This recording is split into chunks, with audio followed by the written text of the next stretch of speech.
दुपारी भर उन्हात मी आणि मामाची मुलगी छतावर जाऊन रोज पण आमचं ते.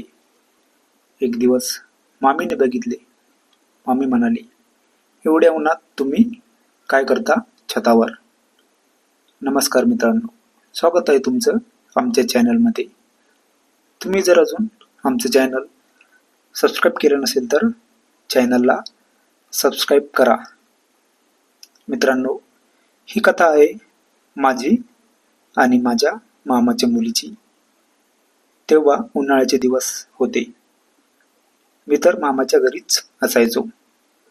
मामा आणि मामी घरीच असायचे. ते तर कुठे जात पण नव्हते बाहेर. मग मी मामाच्या मुलीला घेऊन भर उन्हात छतावर. मी जितेश, माझं वय 21 वर्ष. मी घरातील एकटा मुलगा. मी माझ्या मनाचा मालक होतो. मला तर घरी मनमर्जीने वागू देत तसे. कुठे पण जा आणि काही पण कर. कोणी काही विचारत नव्हते. माझे मामा गावातच राहत होते. त्यांचे घर दुसऱ्या गल्लीत होते. मी तर माझ्या घरी कमी आणि मामाच्या घरी जास्त. कधी पण मी मामाच्या घरीच पडलेला असायचो. कारण होतं मामाची मुलगी, माझ्या मामाची मुलगी ऐश्वर्या. तसं बघितले तर ऐश्वर्या माझ्यापेक्षा वयाने मोठी होती. पण मी तर तिच्या प्रेमात असं पडलो होतो की मला तर तिच्याशिवाय काहीच सुचत नव्हते. अगोदर तर तिने मला नकार दिला होता. ती म्हणाली, मी तुझ्यापेक्षा मोठी आहे. मी ऐश्वर्याला म्हणालो, प्रेमात असं काही नसतं. नंतर मी तर माझे सर्व कामे बाजूला सारून मामाच्या मुलीच्या मागेच लागलो. तिला तर मी इम्प्रेस करायच्यासाठी काही पण करायचो. मामाच्या घरी जाताना रोज पण एक गुलाब घेऊन जायचो. मामा मामी त्यांच्या कामात असले तर हळूच ऐश्वर्याला फुल द्यायचो. एक दिवस तर मी समोर मामी असताना ऐश्वर्याला 1-2 वेळेस गालावरती किस केला. जेव्हा मामीची नजर दुसरीकडे जात तेव्हा मी असं करत होतो. नंतर ऐश्वर्या म्हणाली, समोर माझी मम्मी होती. तिने बघितले असतं तर तू असं कोणासमोर नको. मी म्हणालो, जर कोणी नसलं तर मग चालेल का असं? ऐश्वर्या थोडी गलत हसली आणि काही न बोलताच तिथून निघून गेली. नंतर मी म्हणालो, हसली तर फसली.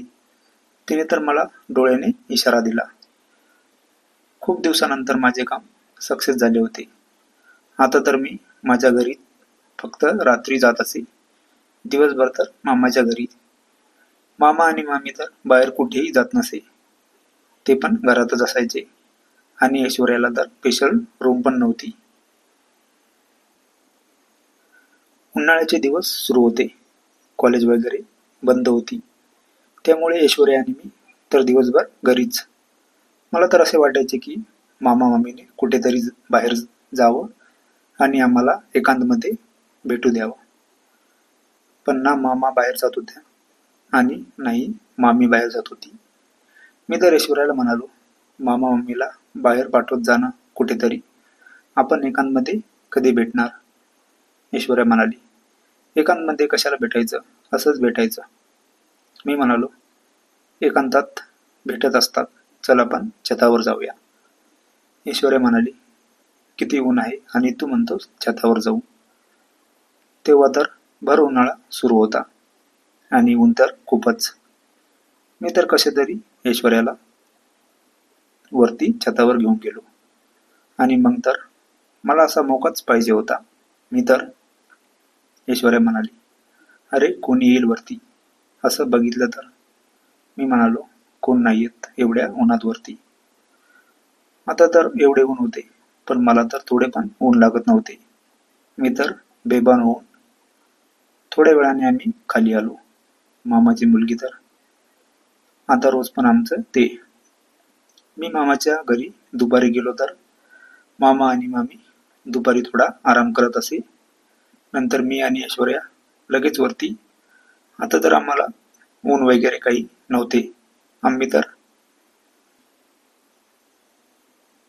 एक दिवस आम्हाला मामीने छतावर जाताना बघितले. तेव्हा तर मामी काही नाही बोलली, पण नंतर आम्ही खूप वेळ खाली आलोच नाही. मग मामी वरती यायला लागली.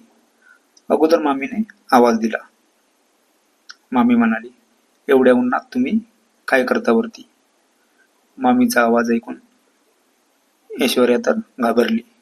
पण जोपर्यंत मामी वरती आली होती, आम्ही तर एकदम नॉर्मलमध्ये उभे राहिलो. मामी म्हणाली, किती ऊन आहे आणि तुम्ही वर खाली बसत जा उन्हाचे. मामीला तर काहीही समजले नाही. मग आम्ही खाली गेलो. नंतर ऐश्वर्या म्हणाली, आता वरती नाही जायचं, कारण मम्मी कधी पण येऊ शकते वर. तिने बघितले आपल्याला वरती जाताना. नंतर आम्ही तर 7-8 दिवस वरती गेलोच नाही. आता उन्हाळा संपत आला होता. पावसाचे दिवस सुरू झाले. नंतर मामा आणि मामी शेतामध्ये जाऊ लागले. आता तर मामाच्या घरी फक्त ऐश्वर्याच होती. मी तर 1 मिनिट सुद्धा मामाचे घर सोडत नव्हतो. आता तर मला भरपूर वेळ भेटायचा. मामा मामी सकाळी शेतात गेले तर दिवसभर घरी येत नव्हते. मग दिवसभर मी आणि ऐश्वर्याच. थोड्या दिवसांनी कॉलेज सुरू झाले. ऐश्वर्या कॉलेजला होती. आता ती दिवसभर कॉलेजमध्ये. मी तर एकटाच. आता तर फक्त एक दिवस असायचा, तो म्हणजे रविवार. की रविवार कधी येतो. नंतर रविवार आला की मग तर मी रविवारी 1 मिनिट पण ऐश्वर्याला ती तर हैराण होत असे. पण मी तर आठवडाभर वाट बघत असायचो रविवारची, की रविवार कधी येतो आणि मला फक्त तो एकच दिवस भेटायचा. ही कथा पूर्णपणे काल्पनिक असून वास्तविक जीवनाशी काही संबंध नाही.